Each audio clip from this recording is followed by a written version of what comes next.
JP has been playing well as of late. Big fourth quarter against the New Orleans Pelicans. 27 against the T-Wolves Sunday night. Had a big game against the Sixers last Friday night with 19 in the fourth quarter, 33 in all. Let's see what he does against the San Antonio Spurs, who are in the Victor Wembanyama sweepstakes. Of course, they're a bottom three team in the league. They're locked into that bottom three, or top three when it comes to the NBA draft coming up. And there's some good players coming out this season. Scoot Henderson, Brandon Miller from Alabama, although he didn't have the best tournament, I still think he's a stud. And, of course, Victor Wembanyama. The Spurs will get one of those three players. So we'll see them tonight. Greg Popovich is probably enjoying Napa Valley right now as we speak. We'll get to some of the Warrior sound from yesterday. A lot of good sound from Bob Myers. Steve Kerr, of course, was on with Willard and Dibbs, and we're discussing Draymond Green because with about 3:44 left in the second quarter, a lot of people believe that lit the fire in the Warriors and rallying from a 20-point deficit against the Pelicans. And Draymond Green went crazy. And you heard from Steve Kerr there during Kerr's quarter. Look, he took out Draymond Green. They go on an 8-0 run. The Pelicans, that is. They go up 20. He throws Draymond back into the game. You see him pick it up full court in the third quarter. And so that just led me to believe, hearing all the rhetoric about Draymond Green over the past couple of days, is Draymond Green replaceable? Like, are we sure we want to move on from Draymond Green? Well, why don't we discuss him as a lifer? And I know the answer to that. Well, what do you mean? What is the answer to that?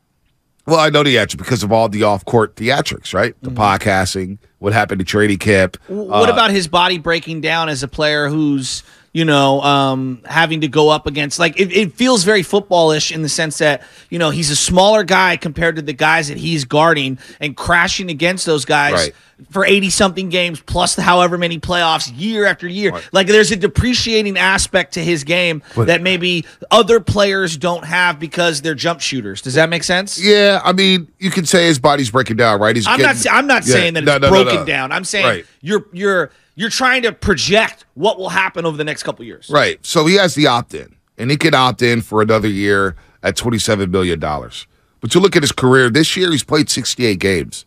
Despite all the nagging injuries, he's played in 68 games. How many did he play last year left with the back injury? Well, he played 46 last year. Okay. 46 games. I'm just curious. 46 games with the back injury. Remember, he was great in missed the playoffs, about 36 games. Yeah. No, did he miss 18? Miss 18, I believe.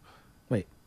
No, last year he missed 36 games. He played in 46. Played in 46 in the regular season, so he played all the games in the playoffs. So he had the back injury last year. Remember, Mama Green, Mary Babers Green joined us during the playoffs, during the NBA Finals, and said nobody knows what he was going through with that back injury. Nobody knows. So that tells me that it was serious. I agree. This year, despite all the injuries, the neck, the back, the knee, the wrist, he's played 68 games. He's played 31 minutes a night.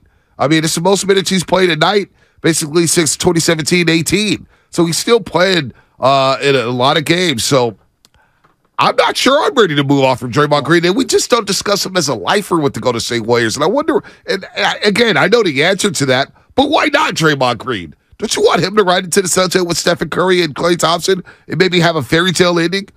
I think there's a lot of people that would like that. But here's the thing on the whole lifer thing. Like, is Chris Mullin a lifer for the Warriors? He's not.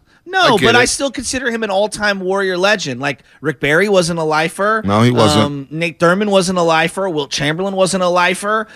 Very few guys are. Michael Jordan wasn't a lifer, And yes, Reggie Miller and Dirk, those are the outliers, the Tim Duncans, But the majority of guys, even Tony Parker, not a lifer, I don't know.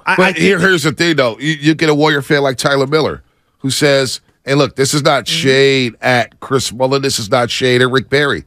They're not four-time champs. Well, okay.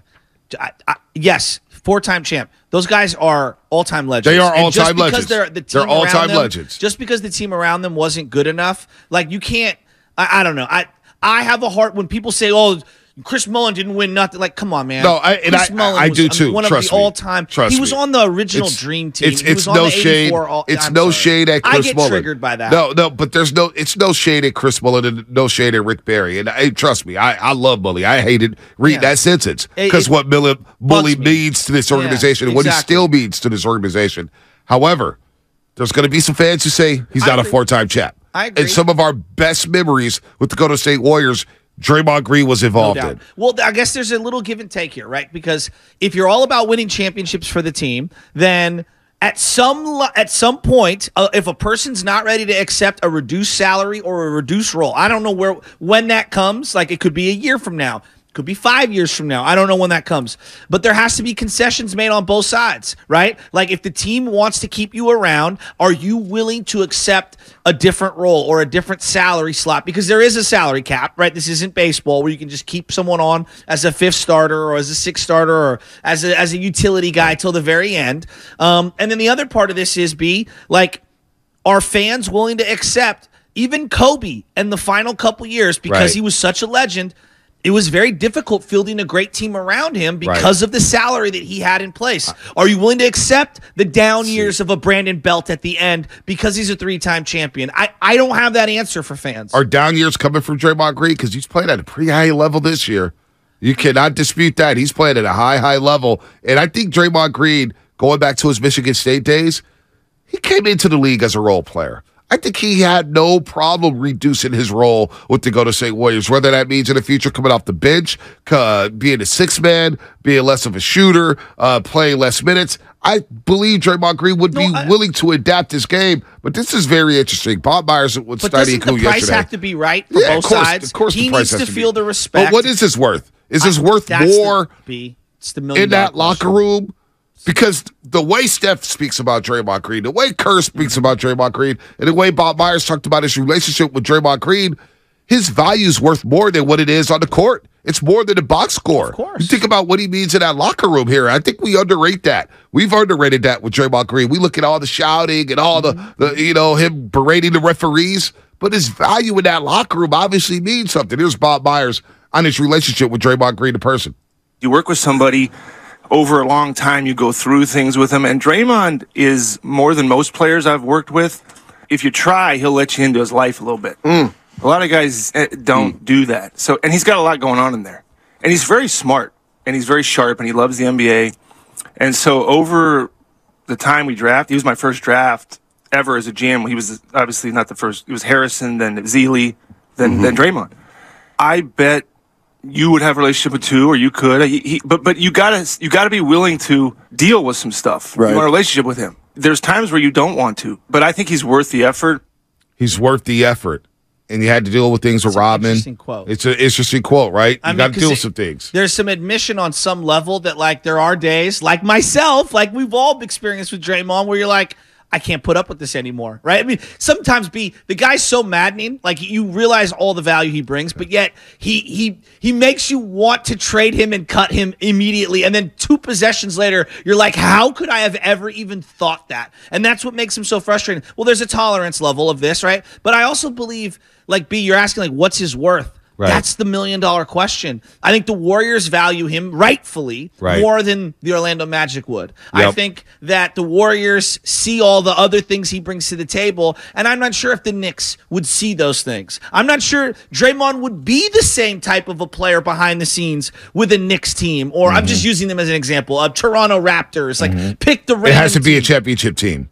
It has to be a championship team, I think, to maximize Draymond Green's value. Yes. I don't think Draymond Green is willing to be in a position to just tutor youngsters right now. He wants to win rings because it validates his resume as one of the more dominant forces defensively and one of the better two-way players in the league. Because we forget, at one time he was a good two-way player for the Golden State Warriors. We don't think of his offense, but you just broke it down with the screens, the screen assists, the hockey assists, the IQ offensively. Yeah. And the Warriors win 78% of their games when he does score at least 10 points. The new stat that I want the NBA nerds to create, you know how we have pancake blocks in the NFL? Yeah. Give me pancake screens. When you take out one or more players on a screen where a guy hits a shot. No, I'm serious. That we should be quantifying that. Wouldn't you agree? I don't know about all that. I mean, some people will laugh at that. Maybe that's looking too deep into the data. Pancake screens? I mean, some people may look at that and say it's moving screens. What? Of course, there's some of them are moving screens. Andrew Bogut was the king of getting the moving screen in the first quarter. But, it's funny with Draymond Green because I really do. Does he want to stay? We could talk all day and night about Bob and Steph and everybody viewing him. KD was ready to leave because KD wanted to leave. What if they all want him to stay and he wants to leave? Do you get the sense that Draymond wants to leave this? Bonte, I can't get inside that He helped build head. this. There's a pride factor. for example, we come here 95.7 a game. And, 95.7 a game, a lot of people said, oh, man, it's a minor league station. And And you look at where 95.7 a game is now. Being part of the build of 95.7 a game, and everybody's had a hand in it. I take Guru, pride.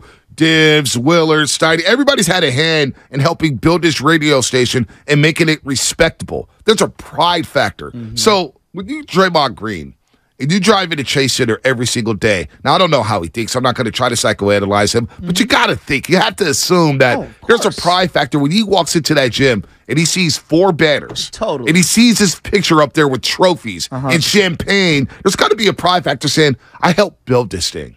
And I want to continue to be part of it. And I want to continue to help this organization win because I helped build it. Like Michael Jordan, he looks at the Bulls. There's a pride factor there. Isaiah Thomas and the Pistons. A sense of ownership, if you will, on the project that was completed. Absolutely. Absolutely. So I thought this was an interesting quote from Steve Kerr on the recovery here, as this segment is presented by Golden State, serving the Bay Area for 3 generations. When you succeed, we succeed. Visit GoldenStateLumber.com. John Sterling, 8:30, longtime voice of the Yankees. Frank Isola, Sirius XM Radio, ESPN. He'll join us at 9:20 to talk about the NBA. Steve Kerr discussed, he discussed, hold on, where it is, on the recovery process at Draymond Green's shouting match. This was very, very interesting on Willard and Dibs.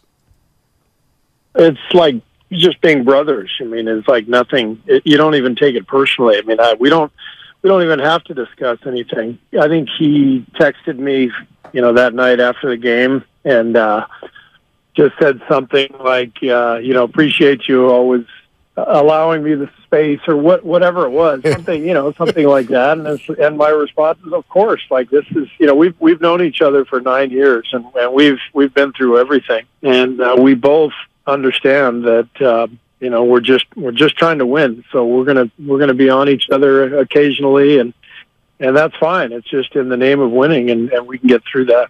And then we could get through that. So I don't know if people, and Steve Kerr later on mentioned how whether or not people understand Draymond Green's value outside of the organization. Yeah, because a lot of people, you think about Kenny Caraway, ESPN 1320, you're like, Draymond Green, it says he's that. A lot of people don't understand his value with the Golden State Warriors. And I think at times, here in the Bay Area, we don't understand his value with the Golden State Warriors. Well, yeah, and also, to his credit, he does wild, crazy things that are defendable. Like, I love the guy. We all love the guy, but he does stuff that drives us crazy. Like your children, your friends, your spouse, we all do these things. What's interesting to me is that if you just look across sports, business, family, life in general, Bonte, sometimes it's money that breaks people up. Yep. Sometimes it's respect that breaks people up. Sometimes it's just you're at a different spot in your life. You know what I mean? Like timing, if you will. Whatever you've got going on, new challenges. There are a variety of reasons why people split up in life. And sometimes you have the best intentions and both parties want to come together, and for whatever reason, life gets in the way. So I don't know what the deal is with Draymond, and to me the option is it's in his lap, right? The option's in his lap. But I'm sure from his point of view is, no, I shouldn't be presented with an option. Right. You should have presented me with a multi-year extension. No doubt. Right? And so there's an impasse here. And I believe both are doing what you do during negotiations. What if Steph Curry says, I need Draymond Green here? You do what Steph Curry wants, right? Well, I think everything's within you're reason. You're not going to do what Steph Curry wants? Well, of course, no, but everything's within reason and everything's negotiable. So, of course, you want to try to appease Steph Curry. Steph Curry walks in that office and says, Joe, I need Draymond here. Yeah, but if Draymond's saying I need $60 million a year, we would all go, okay. Steph's going to look at Joe and say, hey. Yeah, no, he's not. He's not going to let Draymond make more money than him, number one. He's not going to make more money than him. Steph's making $50 a year. But it's got to be pragmatic is what I'm getting. No, I'm saying like it's all within reason. Yes, ideally you would love to come to, if Steph wants it, you're going to try to do everything you can to make that happen. But if the guy is asking for something that you either financially can't afford or that you don't think is value for your organization, you can't sabotage yourself. All right, here's what Kerr had to say about people outside of the organization not fully understanding the value of Draymond Green. I don't notice a lot of the outside stuff. I pay attention to the organizations response, and we all like winning, so we like Draymond. It's pretty much as simple as that. That gets underrated as well. Draymond Green is a winning basketball player. We get distracted with everything else, but he is a winning basketball player. That's undeniable. Going back to Michigan State, the guy just is on winners. And so, are you sure? Are people sure that they want to divorce? Real quick, we'll get to the lines about this. You're listening to 95.7 The Game, KGMZ, FM, and AC1 San Francisco, always live on the Free Odyssey app. Let's go to Uncle Gene on Draymond Green. Uncle Gene, what's happening? Good morning. How you doing? You're on the roast. Uncle Gene, going once? Up. One or two. Go ahead, start over, Uncle Gene. We didn't have your fader up. Uncle Gene, go ahead, start that over, man. Yeah, I said that I'm taking one or two of the grandkids to the game tonight. I'm hoping nice. He gets to meet you and the guys. Oh, man, I'm off tonight, Uncle Gene. I'm actually off tonight. No. Believe it or not. Stunning Man hit me up. A lot of people come to the game, and I'm off tonight on a Friday. All right. Anyways, turning to Draymond, okay? So I'm going to put it simply, all right? What happens to the human body when the heartbeat stops? You pass away. It dies. Okay? Right. It dies. All right? All right. And that's what's going to happen to this team once he's gone. All right? He is the heartbeat. He showed it the other night. All right? Without him, they don't have that drive when they need it. Okay? They don't have that desire. At this point, hey, I'd overpay him to keep him. All wow. Because once he's gone, that is the end of the dynasty. Okay? Mark that down. Wow. Wow, Uncle Gene. Do people agree with Uncle Gene? 888-957-9570. If you move on from Draymond Green, and Draymond Green is no longer here, is that the end of this dynasty? I need more context. Because, like, what if you trade Draymond in a package for these are all hypotheticals, but like Giannis Antetokounmpo, like I think people would still feel they've got pretty good championship options. Let's be honest. They're not getting a Giannis. I know it's a hypothetical. No, I'm saying like in a package. These are all hypotheticals. Like in a package, you've got multiple players, and Draymond's a part of that deal, and you go get yourself a Giannis. Like, but hypothetically, you lose Draymond for minimal. Yeah, you have no chance of winning. Because I'm seeing a lot of. I agree with that. I'm seeing a lot of. Hey, Kuminga's going to slide right in and start. Kuminga's a different player. Very different. And is Kuminga ready for that role? Think Not about yet. what Draymond Green does defensively, offensively. He's the battery pack, right? And he's the IQ. He knows where everyone is supposed to be. He's the coach on the floor. Sure, he could be a loud coach. He could be a demonstrative coach on the floor, but he is that coach. I like the way the season is played out. And some of the big games that you see here with Draymond Green, he becomes more and more irreplaceable. Yeah. And it's kind of funny here. 888-957-9570. As everybody's speaking about Draymond Green, I do want to get to the dialogue Bob Myers had with Draymond during the timeout, but go ahead. Finish that thought. Like I keep coming back to, like, ideally everybody would want to compromise and stay together, but one of the parties may have something else in plan or is just over. Like, if Draymond is just overplaying here and he wants to move his family to location X, right? Like, it has nothing to do with basketball. He's just ready to move to this place for whatever reasons that he holds personal. How can we fault the Warriors for that? How can I fault Draymond for that? You know, like, these things happen all the time. But gosh, it does feel like the two of them could come to some sort of an amicable, resolution that serves both parties, where they pay him, some sort of an extension. Either he opts in or they rework the final years of these deals and keep him here long term. I would love to do that. But what if something happens between now and the end of the season? Like, there's so many unknowns. What if it ends with the championship? Oh, if it ends with a championship, I feel obligated to roll it back. Yeah, I mean, what if it's a deep run? But what if he it's pulls a Western Conference Finals run? if he wins it all and pulls a Kawhi and opts out and leaves, how can I be mad at him? Yeah. I mean, the guy would have, at that point, he would have given me 5 championships as a fan. Yeah, 5? That's tough. Ariel, 5? Simmons Hill. Ariel, what's happening? You're on the roast. Hey, what's going on, guys? Good morning. Good morning. So real quick, just want to say about Draymond Green, I completely agree. Once he's gone, the dynasty is over. Damn. There are certain things that don't show up in the stat sheet, and that's who Draymond is every single night. He plays the mental game. A lot of people forget, yes, the game is physical, but the game is also mental. That's all I got. Thanks, guys. Hey, you know what, Ariel? That's a good point because mentally he took the Pelicans apart the other night. You mean verbally? He verbally and mentally, he took the Pelicans apart the other night. Did. We saw it in Game 5 against the Boston Celtics. He's responded from that Game 4 where he got benched in the fourth quarter, made some plays down the stretch when he was inserted back into the game at TD Garden, and in Game 5, literally tore each and every one of them apart. Whether it's Ime Udoka, Jason Tatum, Jaylen Brown, walking into their huddle, mentally, I don't know if there's 5 smarter players in the game than Draymond Green. Mentally. And that's saying a lot. Man, mentally, who's... IQ, that's such knowing a great the game. question. Like, it's like Al Horford, and I don't think Al's on the level of Draymond. LeBron James. LeBron's absolutely KD's up there. I would put Chris Paul. I know everyone hates Chris Paul. Chris Paul's pretty damn smart. Like, he plays the game at such a high level. Like, I'm giving it. But yes, B, it's a small list. It's a very small list. And I list. feel ridiculous for even throwing Al Horford in that mix, but I have respect for the way Al plays the game. No, but he's not even, I don't think he's on Dre's level. Do no, you? He's not on Dre's level. He's not on Dre's level. Would you consider him a more high IQ type of a player? He is, but Draymond Green is probably at the top of the top. Yeah, like it's LeBron, it's him, it's CP3. Steph's got a great IQ, absolutely. But Draymond, what he does for this organization and this team on both ends of the floor, and he's got to play at small ball 5, and he's got to bang with these bigs, and the taxing that it does on his body, it's kind of irreplaceable.